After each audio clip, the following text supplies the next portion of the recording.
Ahoj, ahoj, ahoj, zdraví vás Coldycraft. Vítejte u 4. dílu našeho Skyblocku. Jelikož nás zase tlačí čas, tak se na to rovnou vrhneme. Možná, že jste si všimli, že mám plášť. To je z toho důvodu, že já chodím na jeden server s kámošema a tam je tenhle ten plášť prostě povinný, takže taková ta černá šmouha na zádech, tak to je naše logo. Upozorňuji, že mě dneska opět bolí v krku, takže nebudu moci moc mluvit. Do dnešního dílu jsem si natěžil trochu cobblestoneu, takže ho máme habaděj. Opět to trvalo hrozně dlouho a rupnul jsem hodně krumpáčů.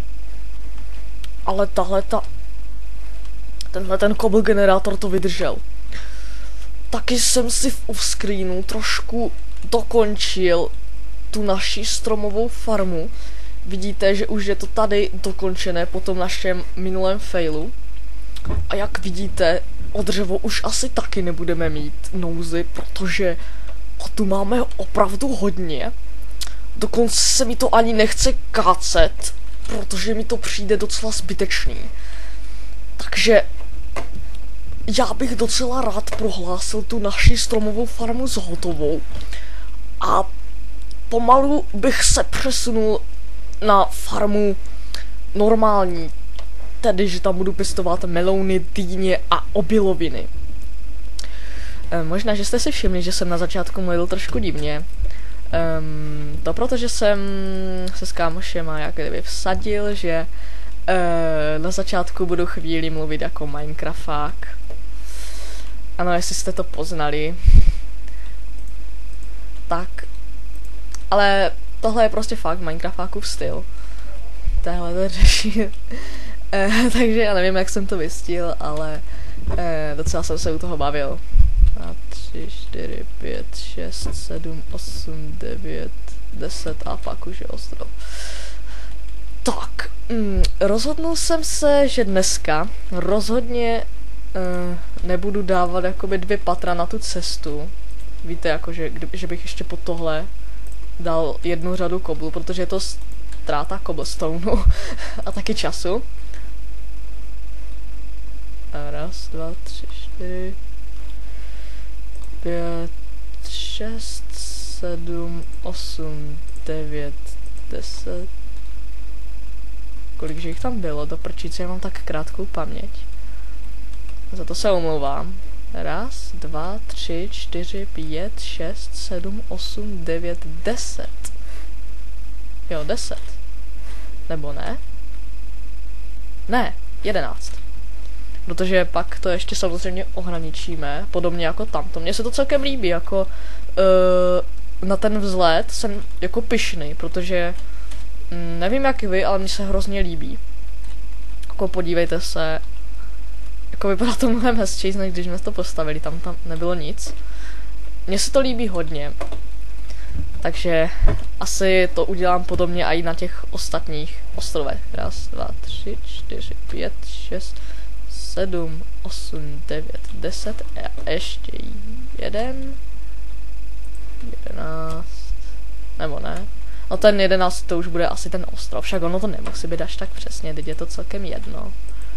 No je to celkem úplně jedno.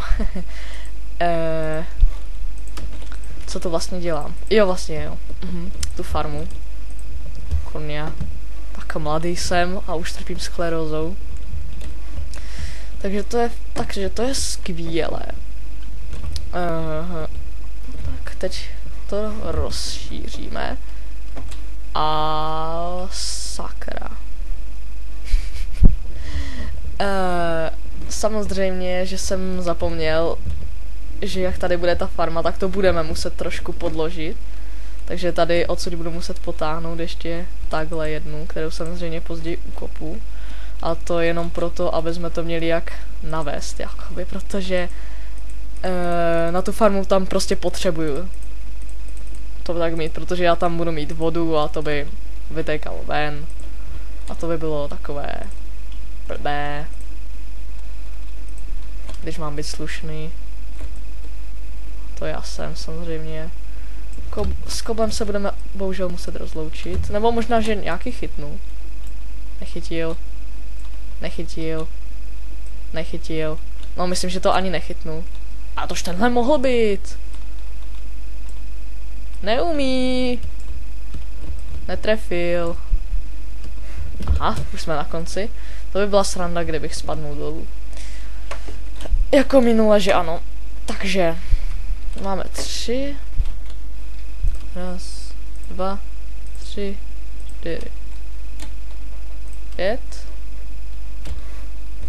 A 1, 2, 3, 4, 5.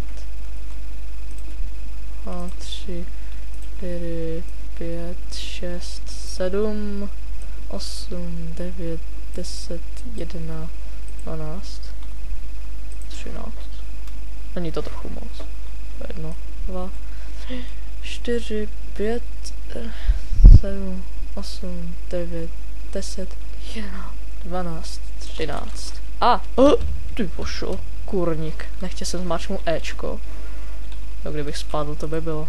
2, 3, 4, 5, 6, 7, 8, 9, 10, 11, 12. A tady je 13. Dobrý, takže to nám vyšlo krásně. Za což jsem rád. A jdeme dělat podlahu. Ale mám takové tušení, že je ta podlaha o ničem. Takže to skipnu. Nebo neskipnu. Ne, mně se to nechce skipovat. Možná, že já to hodím asi do timelapsu, to bude nejlepší.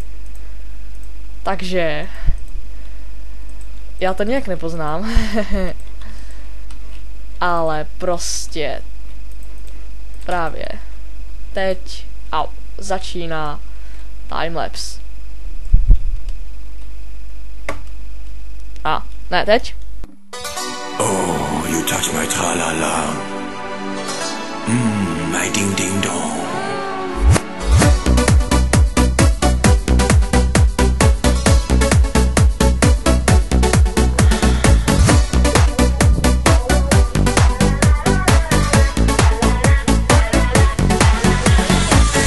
Oh, you touch my tra-la-la. Tak, vítám vás po timelapsu. Máme to tady udělané. Asi si říkáte, že jsem tady zapomněl na druhou vrstvu. Ale to není pravda, vážení. Protože já to, samozřejmě zase mi vypadla slova, že tam napřed udělám tu farmu a pak to obdělám tím koblem, abych to nemusel ukopávat. Myslím, že takhle si dokonale ušetříme práci. Tak se asi vezmeme lopatu, písek, kaktus, kyblík, teď na mě začal jít nějaká škytavka. Ohraničím to surovým dřevem, mně se to líbí. Tak a hlínu, taky asi cukrovou třtinu, melouny a dyně. A taky nějaké torčky. Tak, možná i nějaké prkínka. Proč si tam rovnou nevzít celý inventář, ano. Takže jdeme na to. Nijak to nemám rozvrhnuté. To ne. Takže... A co blbnu? Můžete mi to někdo vysvětlit, co blbnu? Tak tady udělám asi kakty farmu. Volí kaktusovou. Tak. Aha. A sem hodím 3 písky. Protože už tady rovnou zasadíme jeden kaktusek. Tak. Tady udělám koryto s vodou, ve kterém se bude pěstovat cukrová třtinka. To by mohlo asi... Kolik je to tady bloků? 2. Myslím, že tolik cukrové třtiny potřebovat nebudeme, ale ať to je souměrné, tak to tak udělám. A jestli mi pochybí dřevo. No. A počkej, já to dělám blbě. Já jsem vůl. To je... Nemám tu sekirku. No to jsem udělal hodně blbě. To musím skopat celé. Nebo já tady z toho...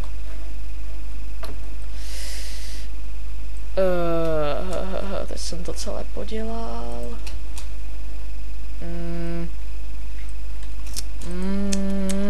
Sakra. Myslím, že tu kaktusovou farmu dáme někam jinam.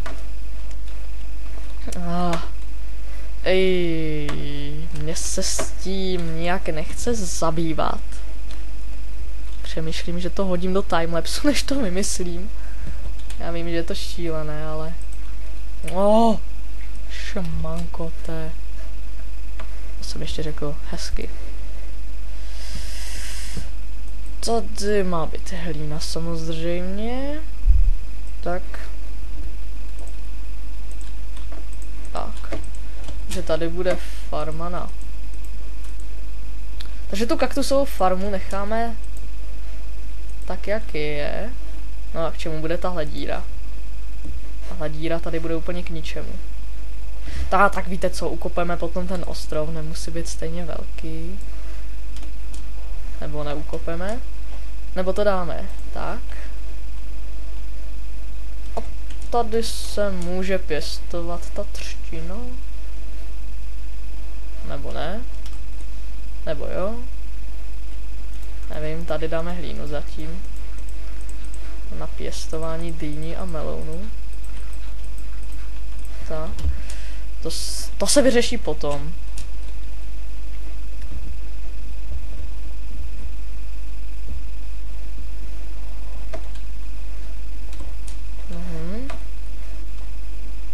Tak a... Aha, a došlo mi dřevo. Takže udělám krátký skip, ve kterém si natěžím trošku dřeva. A nějak to vyřeším, takže další skip. Jo, pokud jsem vám to ještě neřekl,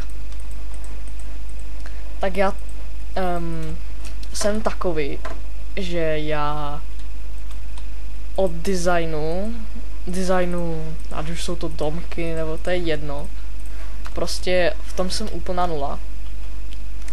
K tomu se vám musím přiznat. Já prostě v designech úplně smrdím, to je jako prostě to je moje slabá stránka. To fakt není můj cup of tea. A zatímco jsem tam tohle říkal, tak jsem vymyslel, jak, teď po mně lezla moucha, jak to tady bude vypadat.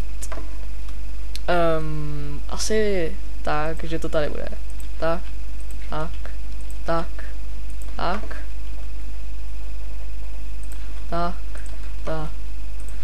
tak to bude dokola a tam bude růst cukrová třtina.